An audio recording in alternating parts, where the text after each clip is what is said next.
Oops. Hopefully that's okay. Still don't know where exactly to place the mic. Hello, everybody. I thought I would do some Balatro and answer questions just because I'm the only person who's really about. Artie is not feeling it today, and neither is Leslie. Both of them, I think, had to cancel because of illness. So we thought we would pause it for a week and come back next week. But because I feel slightly guilty at trailing it all week and not following it up on it, I thought I would do a stream. So sorry about this, folks. And I know it's not what you're expecting. And if you were here for Helen or Artie, then please feel free to not watch.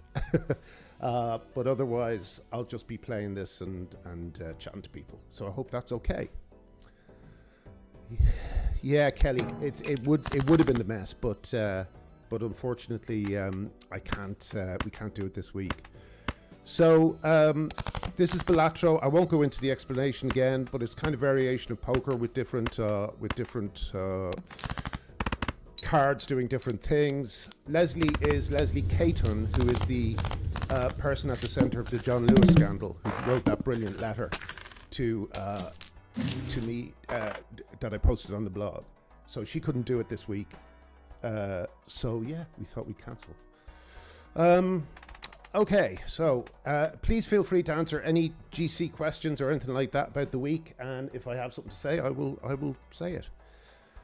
So here we have two kind of okay cards for the start. I'm going to get them both. Oh no, maybe I'll open this. I wish I hadn't bought that now. I don't think I've been uncancelled, no. The gender wars are in a really weird place because so many people seem to be waking up, and yet it's still just, certain places are just exactly the same. Like Police Scotland saying today that they would be, they wanted to be nicer to rapists by using their preferred pronouns. So it's so strange because you go and Wes Streeting did that recently, made that brilliant move about puberty blockers, but there's still this kind of pretense that trans is a real thing and it's actually a meaningful category. What was that? Oh yeah, it's a meaningful category, and it really isn't. It's really just a political category rather than a meaningful social one. So it feels, Catherine, feels like it's 2 steps forward, 1 step back, but it's always been the same way, really. The thing I'm still astonished about is that I still haven't seen anyone from my old line of work having the guts to call it out, which is as depressing as it always was.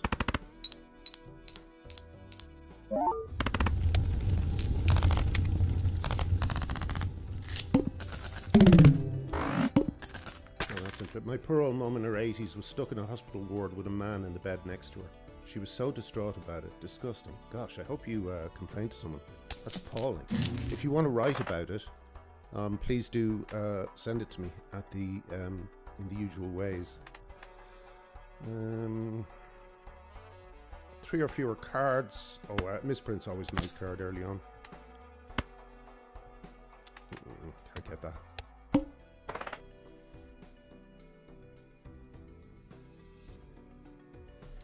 Oh, I'll tell you, one thing I've heard from a lot of different people is teenagers are rejecting it, which is great. So soon it's only going to be, the people who went all in at this particular time, but the next generation is coming up and they think it's all a load of shite, good for them.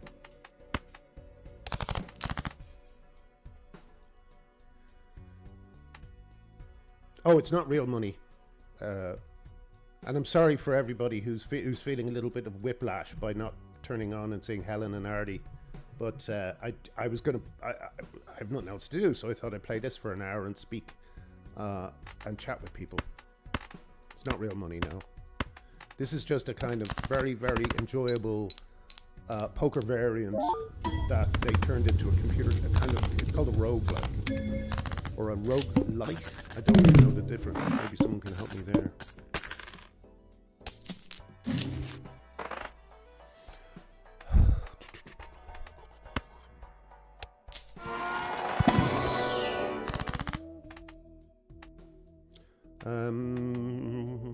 What have I got?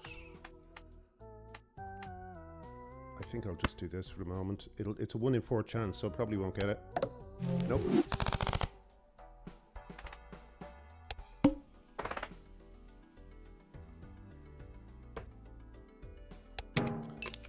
How's the sound, by the way? I've got a new mic, as some of you eagle-eyed ones might notice.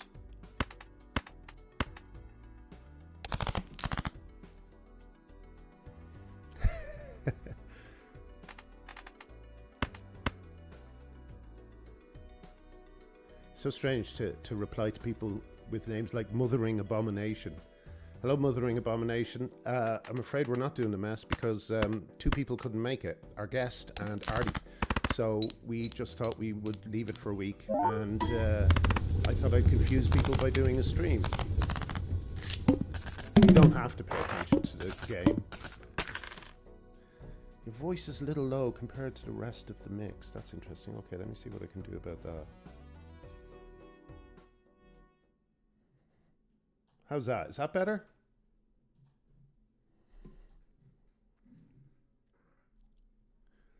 Oh, okay. Let me stop that. Is that? I'm hoping that's a little bit better anyway.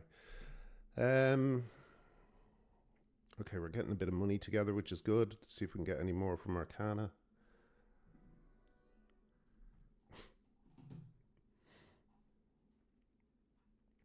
No money, but I can make multi-cards and might as well do that to these. Yeah, a bit better. What is it? I cannot get the sound right. Like, the input is at its loudest, and the output, which I think is the sound of the speakers, is just off. Is Baldur's Gate good? I thought it looked a little bit frou-frou.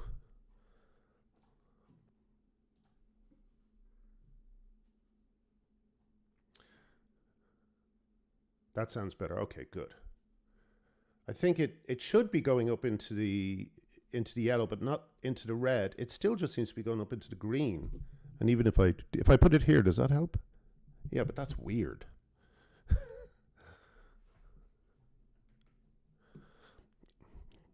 Which is awesome. Baldur's Gate? Maybe I will look into it.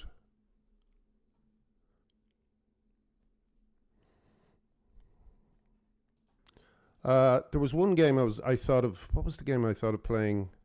It's kind of version of Vampire. What's it called? Vampire Survivors, which I'm really enjoying at the moment. Called what's it called again? Something of Pain, Halls of Pain, or something.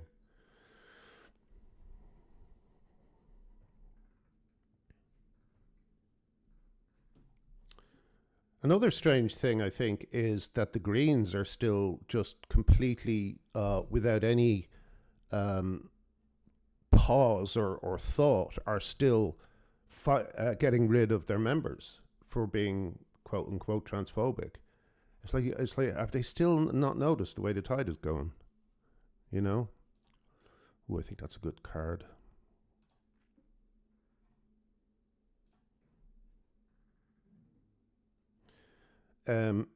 What's this? Clubs. Oh, great. Okay, so we'll go for a club flush, and that'll give me lots of points because this fella likes clubs. And hopefully that'll be all we need. And here we go. Oh no, we don't have it yet. God damn it. Here we go.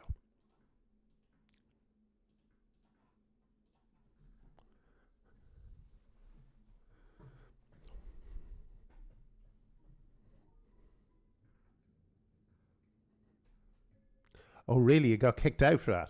It's interesting, isn't it? They police, these groups police it very meticulously, you know? They look out for anything that seems like it's not following the line. It's an incredibly conformist movement. That's kind of,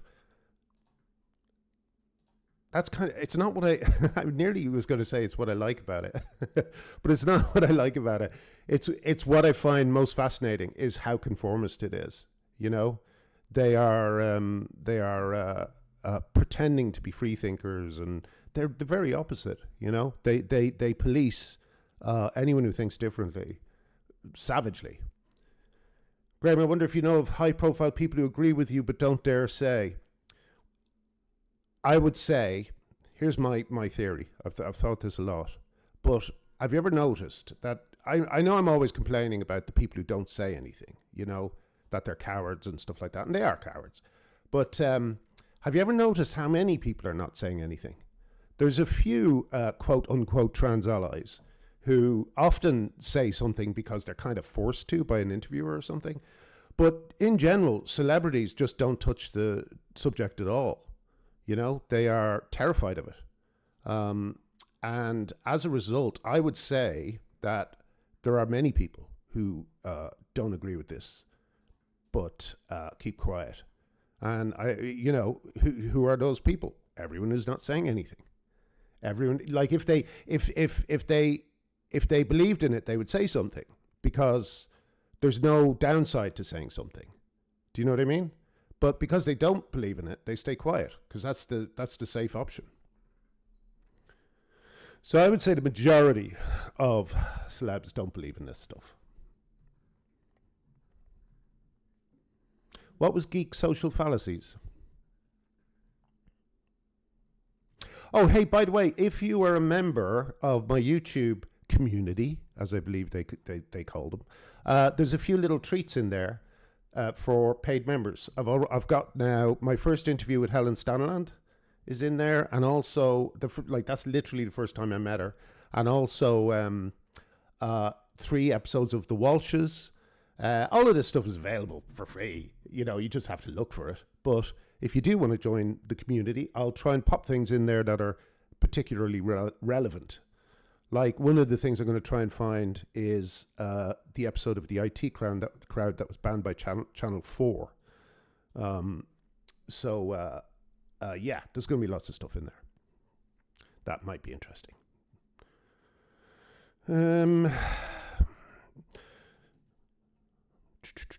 Creates a random Joker card. I could get rid of this, which I don't like because I never really pay attention to it, and I lose money as a result. So I will create a random Joker.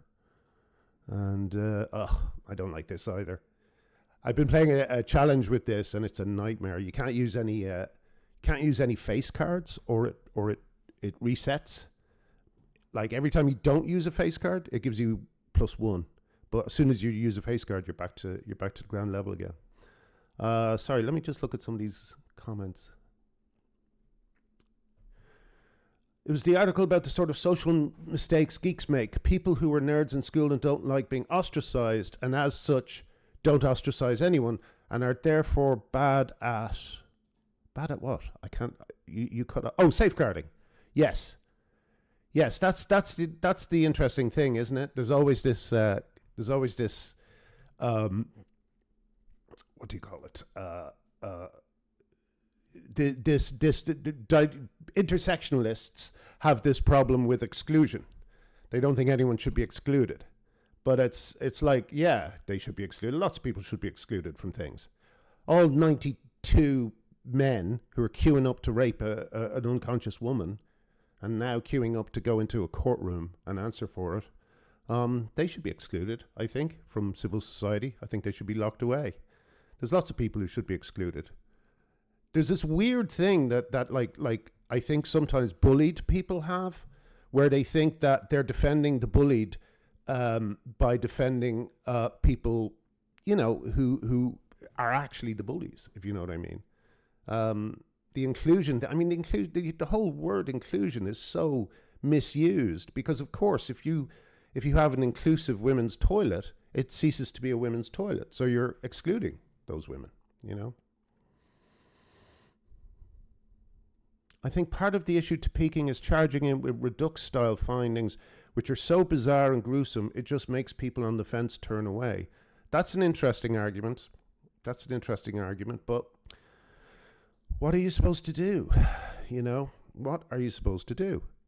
It's like if WPATH, the world leader supposedly on trans healthcare, is linking to a site with pornographic stories about men persuading young children to castrate themselves, that's something that really needs to be talked about, you know? So it's kind of hard for Redux because that's the most urgent stuff, you know? What's more urgent than letting people know that this nonsense that has engulfed the world has at its basis a bunch of pedophilic nightmare people, you know?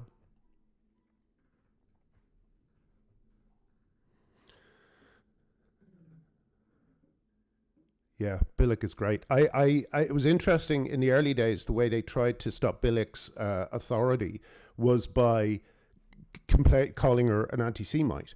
And then, of course, she got published in Tablet, really good piece. But I believe since then it's been deleted, you know? So even she can't get a break from people who know exactly, you know, who know that she's not a bigot. She's absolutely brilliant at the bigger picture. And the only reason we haven't interviewed her yet is because the bigger picture is very as you were saying about Redux, it's very kind of you know, Rococo. There's a lot of aspects to it, and I have no idea how to investigate it, really, you know. Transhumanism, for instance. I realize that that's an ongoing problem and a coming problem, but I don't know. It's like you say. It's just so. Sorry, it's just so kind of Byzantine. That's the word I was looking for earlier. Byzantine. So I will figure it out though, and I'll do an interview with her if she will have me, if she will have us. All club cards are debuffed. Oh no, that's actually not good news for me because I got this. It's still giving me 10 mult though, so I should be okay.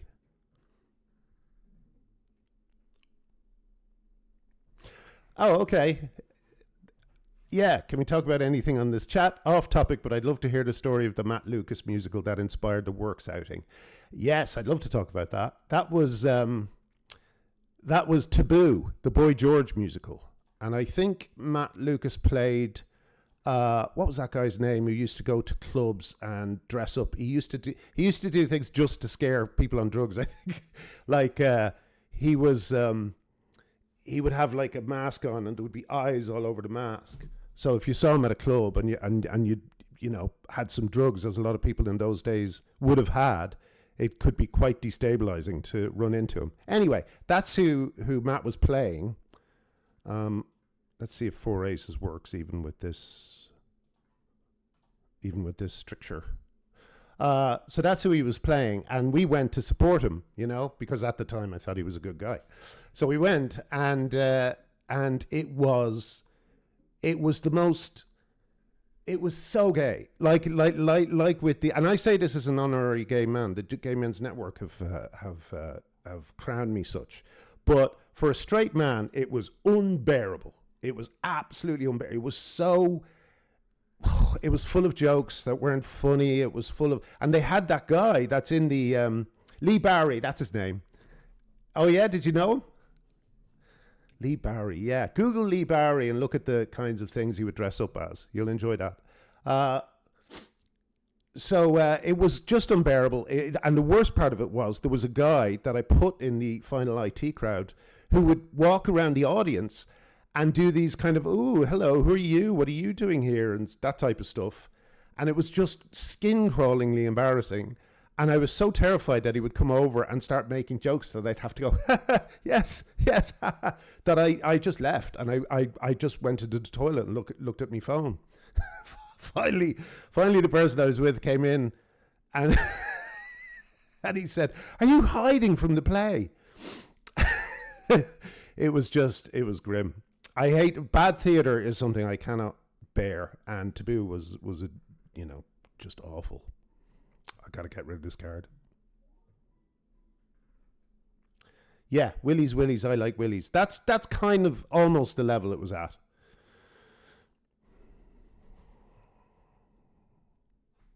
Now what should I do? I don't really know. I don't really have a I don't have a strategy yet. So I'm already on the Mac version.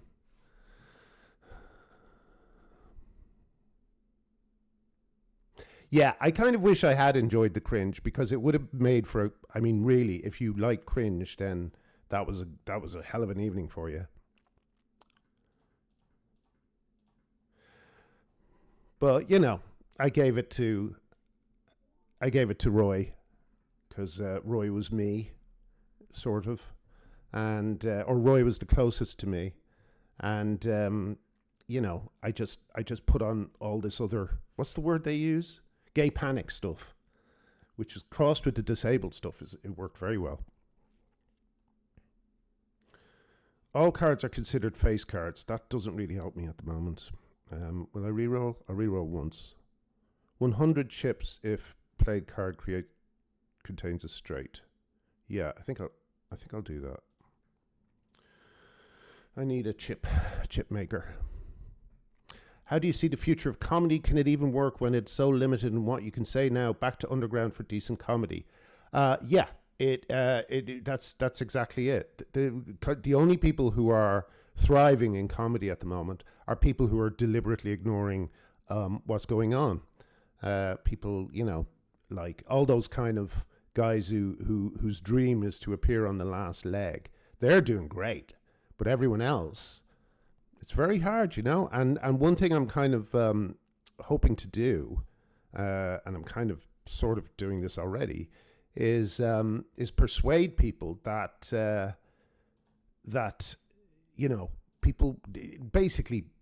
people will throw money at you if you start making shows they want to watch again. And this means shows that grasp the what is it? Grasp the nettle by the thorn. Is that the phrase? You have to go in hard on this stuff. And I don't mean anti-woke comedy. I don't like anti-woke comedy. I think it's too, first of all, it's fighting on the ground they created. So when you use terms like cis in comedy, most people, and good for them, just go, what the fuck is cis? So yeah, I think woke comedy is a bit of a dead end, or anti-woke comedy is a bit of a dead end. What'll I do with these? Is there any sevens left? No sevens. Interesting. Any eights? 1-8. God damn, this is terrible. No sevens. But I got 3 hands, so I could play these sevens. Okay, I'll do that.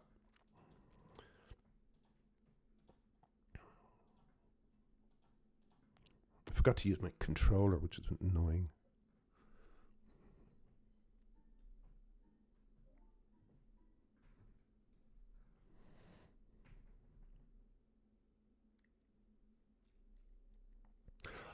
Would I do another Richard Herring podcast? Oh my God, would I? Would I? But he would never do it. He would never do it because he is terrified of losing his student audience, which he's been nurturing for however many years, 30 years or something. I'm going to turn this over to the controller. It's a lot more fun playing with a controller. What's your Matt Berry question again? Let me look back. Can't see it.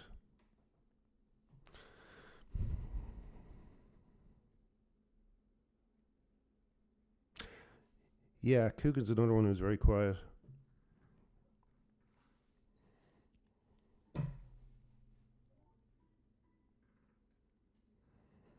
Oh no, I've only got 1 hand left. Oh no, this might be it, folks. Unless, what can I do with these two? Uh, 2 cards by 1. Well, I've 1 4 here, so why don't I do that to these? I think that's the best way to go. Select the cards by 1. Select the cards by 1. Okay, so that's 3 4s. Why hasn't Matt been knighted? Good question. Nottingham University have said you should not use the term Anglo-Saxon. Yeah, we've got to. People got to stand up to these people who want to problematize everything. You know, nothing is going to get done. Sorry, I'm just going to see if I can also make. I'm going to make a full house with this king. Will that work? Yeah. Yeah, it's the same thing. It's the same reason that they vandalized all those Roald Dahl books for kids. You know, the whole point of all this is to problematize the past, to make it seem like there's something about our, you know. And when I say our, I mean the Western kind of Western culture. There's just an attempt to problematize it and make it seem like we should be ashamed of it. And you know, this Anglo-Saxon thing is just the latest insanity doing that.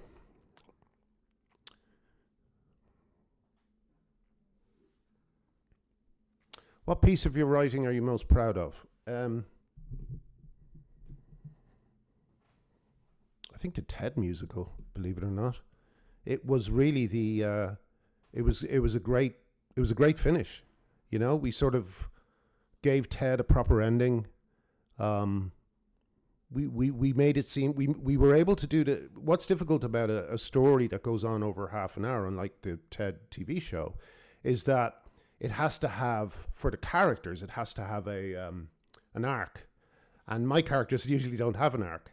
They're usually kind of stuck in the same kind of single-minded, problematic behavior that they've always displayed, and that's what makes it funny, and that's why you come back to it every week, you know. But in a musical or a film, you have to change the characters. The characters have to go through something significant and be different at the end. And the difficulty with that is you're actually messing with the thing that makes them what people love. So, for instance, if you have Dougal suddenly going through a major change in his life, he stops being Dougal, you know. Same with Ted.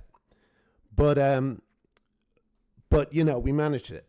You know, we kind of held them in this wonderful state of, you know, what was funny about the TV show until the very last few scenes. And then it just has the most satisfying ending. But of course, you can't see it because all my colleagues are cowards who won't stand up to their idiots, pronoun people who they've employed.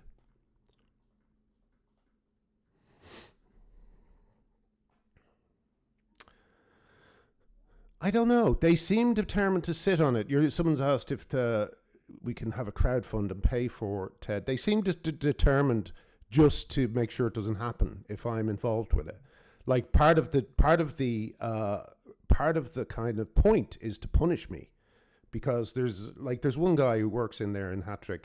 I've known him for years, and he's a complete pronoun. You know, I looked at his Twitter. He's a total pronoun person, and you know, they don't want to just not put on. They don't want to not put it on. They just want to put it on to punish you. You know, punish you for the beliefs that they can't even tell you why they're wrong. You know what I mean? Anyway.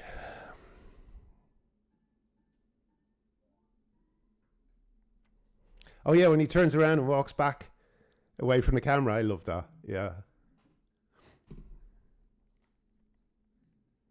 It's funny, but people in Dublin still think I'm Rosaleen Linehan's son. I just did a big questionnaire with a newspaper, and they were like, "What? How did Rosaline react to your cancellation?" And it was like, after all this time, I still don't know. I'm not Rosaline Linehan's son. Yeah, Father Damo Joe Rooney is a very good comedian.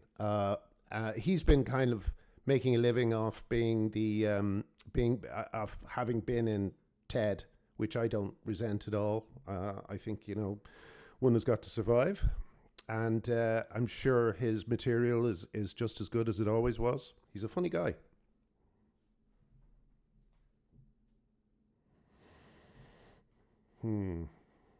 Maybe I should keep that 7. I'm doing a lot to get a bloody flush here.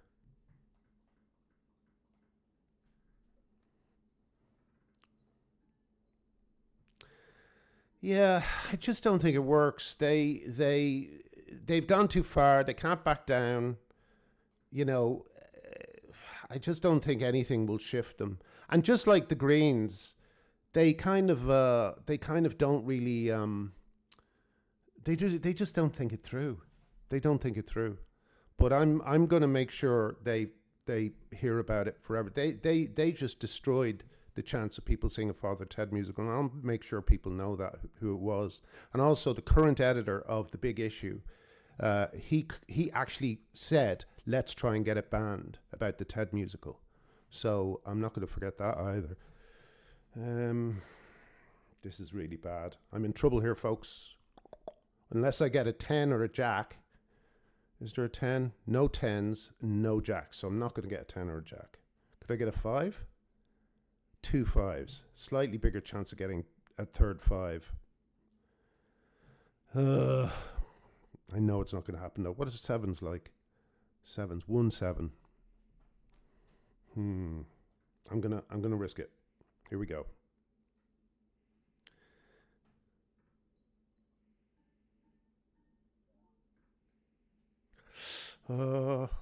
No. Oh, am I flushing or anything? No. Oh, I am. All right. Might get lucky here, folks.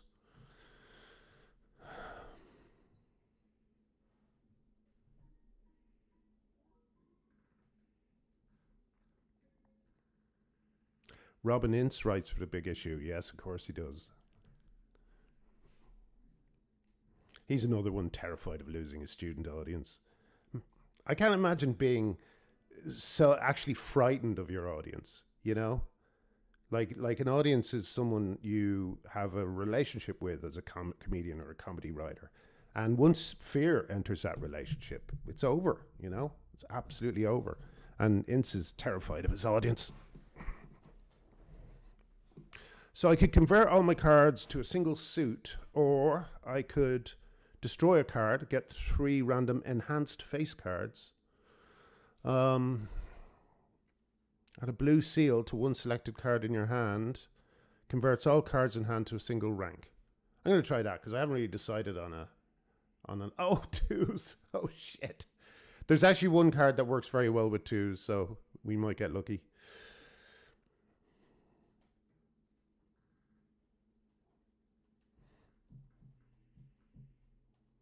What am I doing?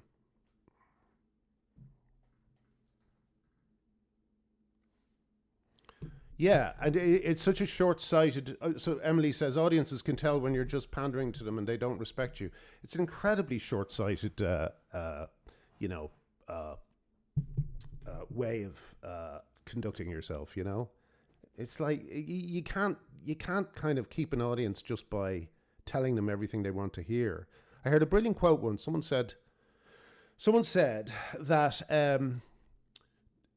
art, creating art is making things that people don't know they want yet, you know?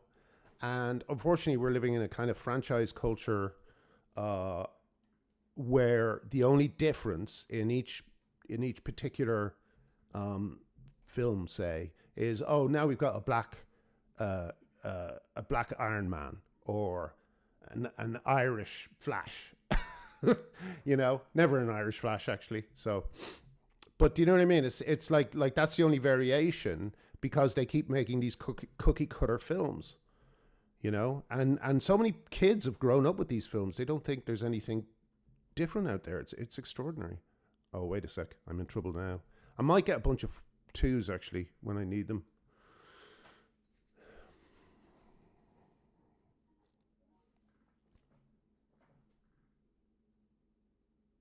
Yeah, they've always had black and female heroes. It's really insulting to the ones that came first.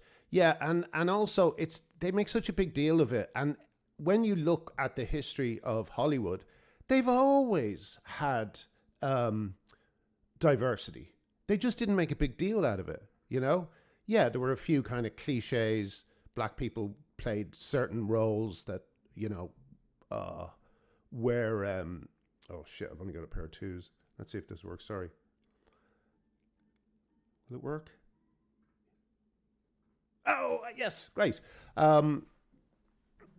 Yeah, and I think that actually one way to defeat the current woke kind of, you know, the things that stop you from watching a show, because I don't know if you're like me, I just turn off a show if I get any sense that it's ascribing to modern fads. But one way to sort all that is just create new stories. Well, I remember seeing Alien, Blade Runner, Star Wars, all these movies. And if I'd known, Blade Runner's the only exception, even though it did have a terrible sequel, I thought.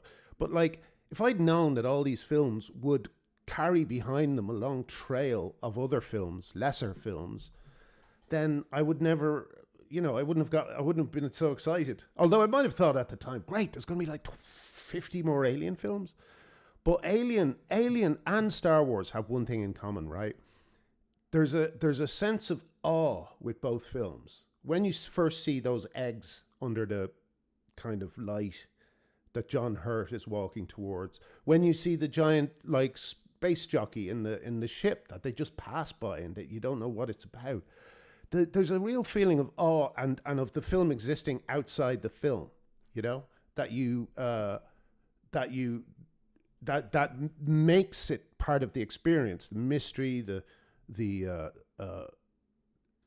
kind of devastating size of it all, if that makes sense. So Star Wars did the same, because Star Wars would have lines like, you know, Sandmen, they ride in single file to hide their numbers. That's a brilliant little piece of writing, piece of information. It makes the world seem more real. And you imagine the rest of it. You don't have to see the Sandmen making cups of tea. You know what I mean? But then the third film, fourth film comes along, and, you know, they have to. Yeah, I won't stand up, I promise, Nikki. Cindy. Okay, so what do we have? We've got 100 chips of played hand contains the strength, which I've been ignoring. Random malt for all the money I have, which is getting bigger all the time, which is great. Sigourney Weaver's transgender kid, has she? Oh, for fuck's sake. Raise fist, double the rank of lowest rank card, held in hand to mult, and acrobat. Multiplied by 3 on the final hand of round. That is a bit limiting. I might change that. What if... no, I won't get that. Yeah, all about money, all about franchises. It's very boring, and I don't even. Someone said that the last Alien movie was fun. I don't care. The reason I loved the first film was, again, that feeling of awe, you know, of a world outside a world. That's what really gets me going. But I haven't had that feeling from a film in years, you know.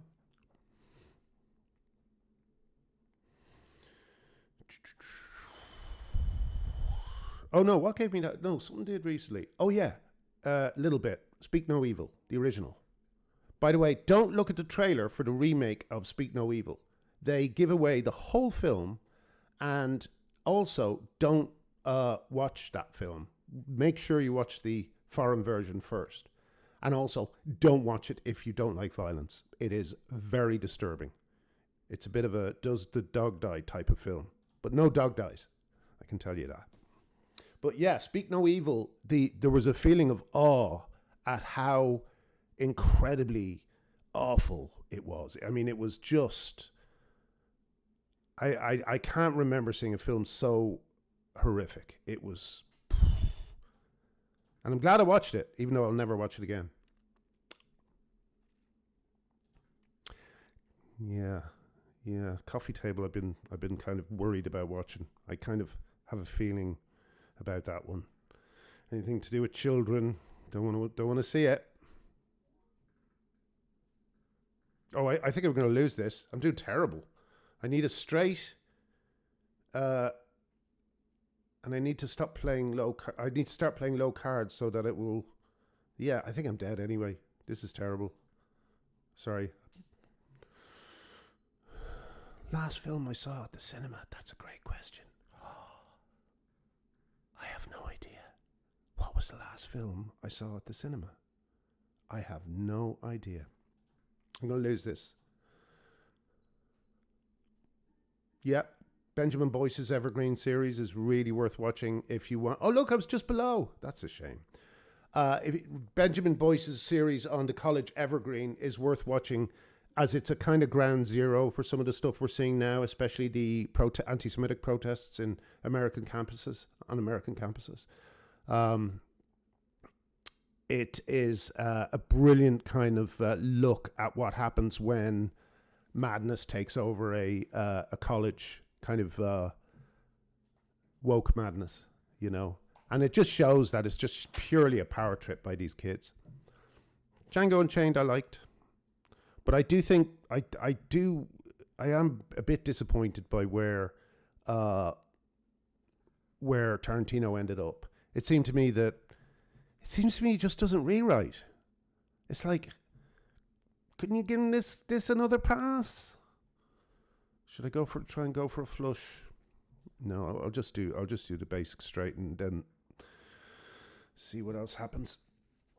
Oh yeah, sorry, it's 300, so I win anyway. Yeah, non-binary. Non-binary is the identity of choice for celebrities, because it puts them in the it puts their kids in the sacred sphere. Oh, I love 10-4. I'm going to try 10-4. It puts kids in the sacred sphere, but it doesn't require any surgeries. So celebrities love non-binary as a category.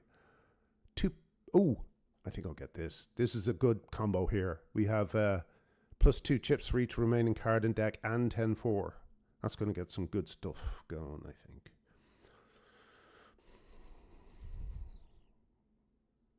Yeah, and the story was written by Elmore Leonard, so Jackie Brown stands up, you know.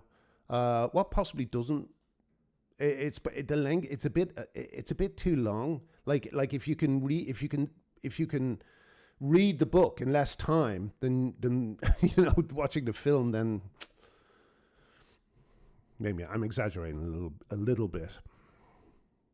What will I do here? I need 10s and 4s, but you know what? I think I could play almost anything here and it will do well. So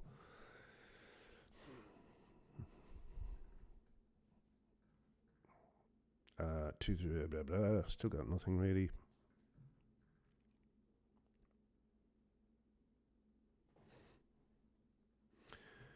Yeah, I'll tell you. Oh, I know who I like, and I think you should all get into. I think it's near Jeremy Dornier. Is that his name? He did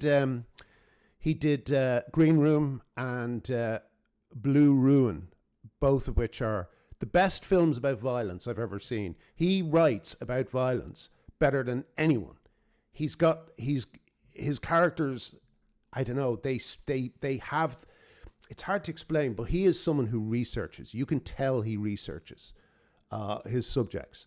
So when you're watching one of his films, like his latest one, which is a bit of a kind of play on Rambo, except the main character is a black guy, it's just one of these. It's just got so many facts about how police work operates, how the legal system operates, and you're kind of watching it just for the story. But you get all this really fascinating information. People in film, you know, audiences love how-tos. How do you, you know, how do police take advantage of what are they called? Acquisition laws? Is that it? where they basically arrest people. If they have any money, they just take the money, and they put the victim through an extraordinarily complicated process to get it back. That's what the film's about. And then on top of that, you just got great dialogue, great casting. He's brilliant. He's my favorite director on at the moment. And the reason I brought it all up is because the film, while good, is too long. I'm still only halfway through it. I thought, you know what, I'm enjoying this, but the length is bothering me, so I will keep the second half for when I'm up for it. Do you know what I mean? I think that's a good solution to long films. I don't have one of each kind, which is annoying, so it won't set that off.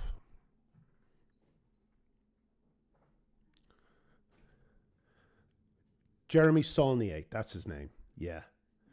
Yeah, the writer does research, and the writer rewrites. You know what I mean? These are two things. These are two essential things. Tarantino doesn't rewrite. The only time Tarantino rewrote something was on the Hateful Eight, and he was so proud of it. He was going on about it, like he just achieved something wonderful. But he didn't. He still didn't tell a story.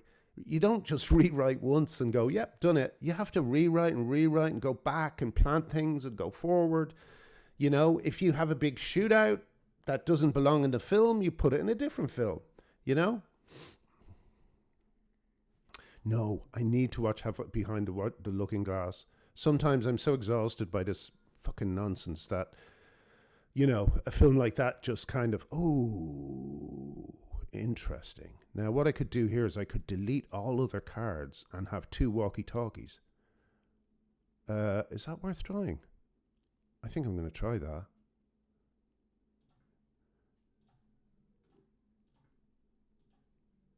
This is probably, I might get killed in the next hand, but here we go. Let's see what happens. Okay. 2 walkie-talkies is very interesting. 10, 9, 8, 7, 6. What's BTLG? Oh, Behind the Looking Glass. Yeah. Yeah, I do. I can't. I am looking forward to it, but I gotta do it on a work day. You know. Why am I getting rid of this for?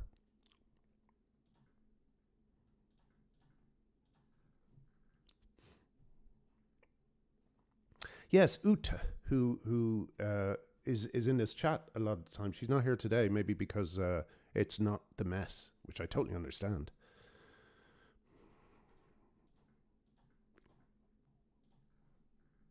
Okay, so here's 2 10s. Let's see what this scores.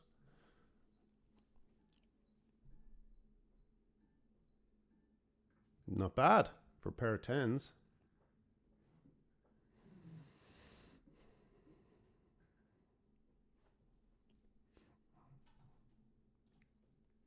Oh, do you know it's a great film? Oh, what's it called? Oh man, now I'm not going to be able to remember its name. It's the one with all the. It's the karate film that's really. It's got a lot of CGI in it, I think, but it kind of doesn't matter. It's so much fun that it's just joyful. It's the one with all the kung fu something. It's got all these guys in top hats and axes.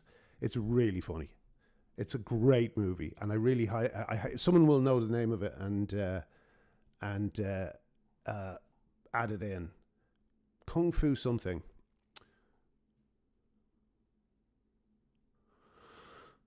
Someone asked me something earlier on. What was it? Oh, Broadcast News. Yeah, one of my favorite movies. Fargo, one of my favorite movies. That's why we called all those all face cards are drawn face down. That's not a problem. That's why we called all those, what do you call them? Farmers in Father Ted, Fargo, because when we were filming the show, the location stuff, we were in this hotel, and it had a video. This is how old I am. It had a video player at reception, and the way you watched films is you went down and you said, "Hi, I'd like to watch this tonight," and the film was piped to every room in the hotel. So all the cast at different times were watching Fargo. So you would turn on the TV every night and it was Fargo. And for some reason, I just kept watching it, and it was amazing. It was. I know that film off by heart, and I just think it's a masterpiece. And I can't watch the TV show as a result of it, which I know some of you will find terrible, because I know the TV show is good. I just can't. I just love Fargo so much. I see where the TV show is kind of using the elements of Fargo, and I find it a little bit frustrating because it's not Fargo, and it's like the Cohen Brothers at their best. They're kind of unmatchable. You know what I mean?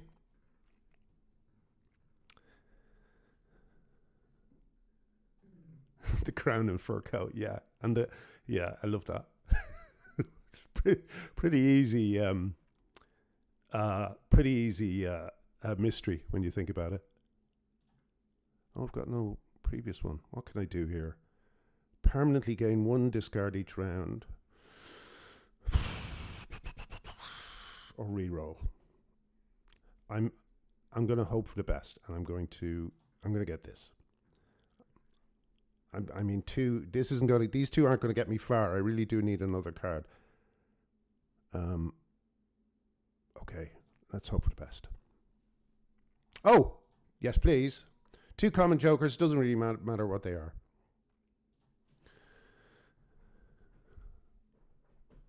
What I love about Fargo, I have a theory about the Coen brothers, right? I know from some interviews with them that one of my other favorite films by them, Miller's Crossing, the one about Irish gangsters, is just, I mean, it's one of my all-time favorites. Their dialogue in it is just brilliant. It's an absolute banger of a movie. Too slow for some people, but I just love it.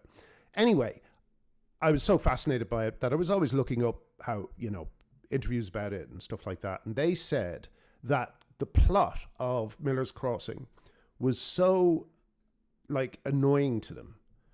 They just couldn't figure it out. They really, really worked at it, and it pissed them off. It pissed them off how difficult it was to write. I saw this in an interview. And the thing about it is, I think that put them off telling stories. So you'll notice that in some of their subsequent films, they kind of stopped. Their stories are kind of rambling, I don't buy the excuse that it's Chandler-esque, that The Big Lebowski doesn't really have an ending. It's just kind of, Shaggy Dog story. But Fargo did a brilliant thing. Fargo's stroke of genius was putting the words "a true story" at the start of it.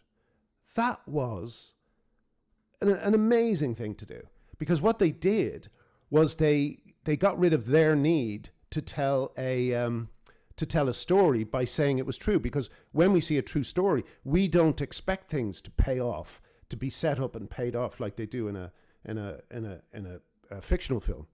So they did this brilliant thing of just pretending it was true, and I thought it was true when I first saw it, and it just meant you went with it. You just went with it, And the brilliant thing about Fargo is it's just such a great character study. It's about characters rather than story. Hoodsucker Proxy, but that's an example. Hoodsucker Proxy ends with a Deus Ex Machina, and I just think, that's one of the major crimes. You can't have a Deus Ex Machina in a story. That's not allowed. 3 4s. This is going to be good.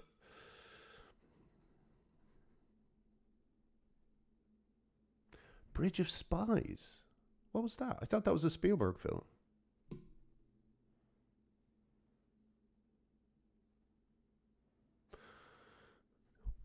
One thing I really love about the Coens is they kind of created, even in films I don't like the one about the barber with what's his name from what's his name? Sling Blade.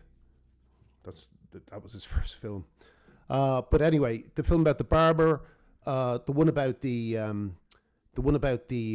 guys escaping from prison. What I loved about all those movies is that they seem to be kind of creating a sort of alternate universe Hollywood, right? like a Hollywood in which, what's his name from, oh God Almighty, my recall is just gone today.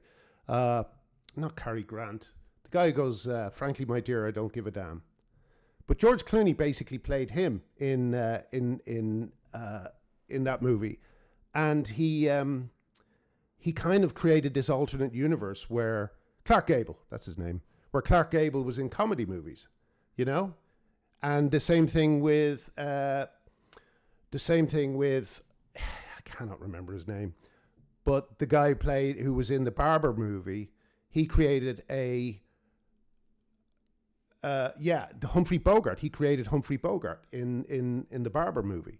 And even though I didn't like the Barber movie, I really loved that aspect of it. Got rid of a 5 there. That was a mistake. This might not be good. I gotta be careful.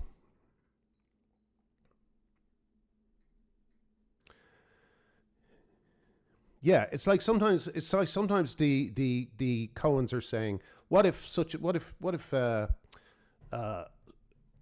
such was in a comedy movie? Like, what if Bogart did a comedy movie? What would that be like? You know? And I love that kind of playful messing about with Hollywood's past. You know, it's a really good thing they do. Who do I mean, Sling Blade? What's that guy's name? Because it's driving me nuts.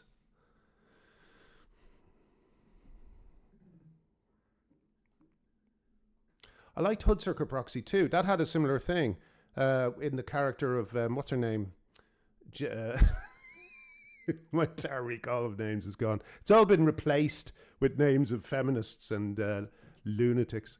Sorry, not that feminists are lunatics. The people they're fighting are lunatics. Oh, I quite like this card. I think this might be better than this, especially with my 10-4. And maybe even this. What did I lose?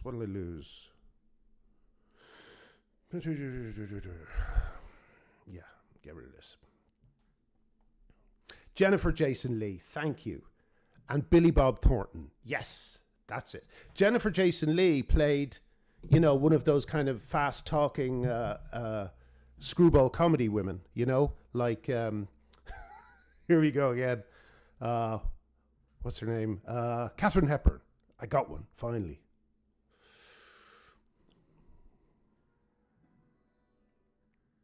Yeah, I quite like the remake of We're No Angels, the one that Mamet wrote. It wasn't bad. Okay, we don't want to do that. I guess it's Blue Seal.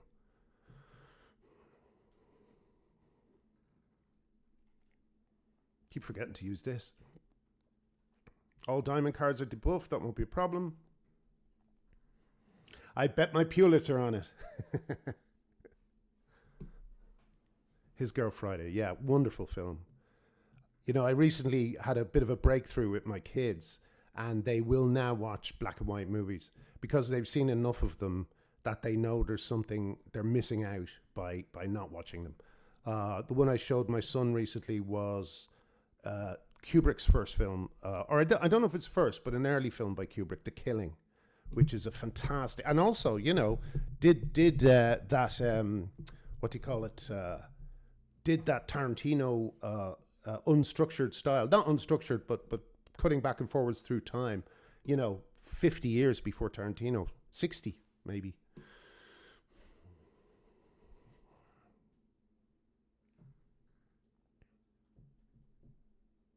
Six, seven, 8, 9, 10, and the straight will give me,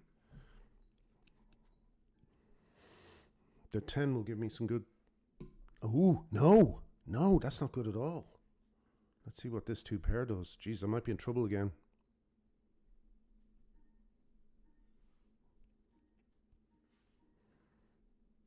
What? What am I missing? It's just not strong enough.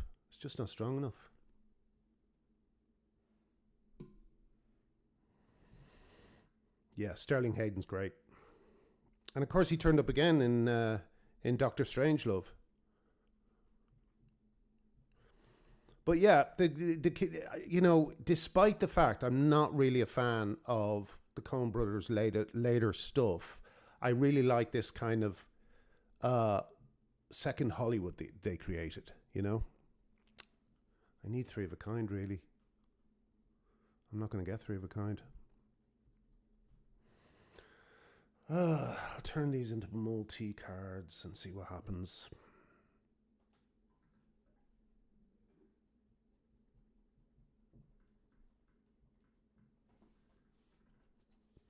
Yeah, I love The Apartment. Apartment's a brilliant film. And again, one I've been showing people recently, and it's been kind of blowing them away because just of how, you know, far ahead of its time it is, you know. The interesting thing about The Apartment is you got to look at it in the context of the times because, like, you know, women and men were suddenly going to work together, and it was just providing this kind of, you know, what you might call a kind of sexual bacchanalia. And, you know, it's really funny if you watch that film, like, you know, the men and women are just snogging at the parties in every corner. And I think it's Wilder saying, you know, this is going to be a problem. This is going to be a problem, you know. It's a bit like an early Mad Men. Second Hollywood, I just mean with people playing, you know, people like Billy Bob Thornton playing people like Humphrey Bogart, or like a kind of a version of Humphrey Bogart, and Jennifer Jason Leigh playing people like Kathleen Turner. No, Kathleen Thingy.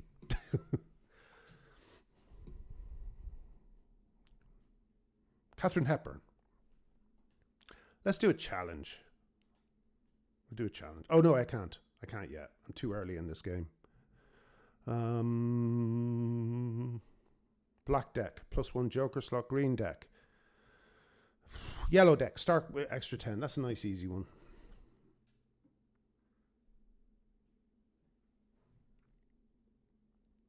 Katharine Hepburn, yeah.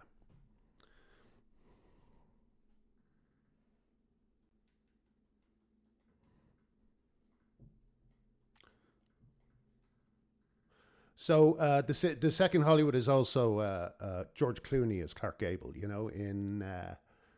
I keep thinking No Country for Old Men, but it's Oh Brother, Where Art Thou? You know, you can see in a load of their movies. If you watch them, you'll see shadows of other people. And also, if you watch old movies by the guy who made It's a Wonderful Life, and the guy who made, what was his name? He used to call it the Lubitsch Touch. Any movies by those guys, they would often have a team of regulars that would be in every film, and Preston Sturges, that's him. Preston, go and download every film by Preston Sturges that you can. Watch every film. Frank Capra, that's the other one I was thinking of. But Preston Sturges is the closest thing. If you look at Preston Sturges movies, you will see the Cohen style, especially when they do old stuff, when they're doing like stuff set in the 50s or 60s or something. I like No Country for Old Men, but I'm a great believer if a film doesn't have if a book doesn't have a satisfying ending, which No Country for Old Men doesn't. It's a really annoying ending, exactly the same as the film. You set up a whole movie that is supposedly about this kind of hunt for this bloke, and you're invested in it, and you're with it, and then at the end the guy's killed off screen. And I get that there's a point to this, in the sense that, like, you know, it kind of violence is not going to be neat. It's going to be unsatisfying. But I don't think that that's the book he was writing. If you look at the book of No Country for Old Men, it's one of the best thrillers ever written until the end, when it just goes, you're just like, did I miss something? You know? I think I've lost this again. Yeah, the nihilism is part of the point. I get that, but I still think, here's my problem with it. The nihilism does not connect with the rest of the movie. That's my problem with it. You know? It's the same with what's it called, The Mist, which again is one of my favorite movies, apart from the ending. It's a different movie. It doesn't really. There's no reason for that ending in The Mist, and there's no reason for the ending of Old Country. Yeah, it does. Do you remember, Dusty? Do you remember when the cop goes to the place of the shooting and you see the woman swimming face down in the swimming pool? That's, the actor just went past her and said hello, and he was killed seconds later, I think, and so was she. Okay, sorry. What time is it, by the way? Oh, it's past 6. So that's that. I'm going to leave it at that. But I hope that was okay. I'm sorry for the people who tuned in expecting to see not just Helen and Artie, but Leslie. We couldn't really do anything about it, but we will try and get her back. So hopefully that will happen next week. And thank you for joining me today. If you want to keep seeing me do this type of thing, then subscribe to my member channel, where you get like a few. I'll try and put treats in there every so often. And love you too, Emily. Love all of yous. Bye bye.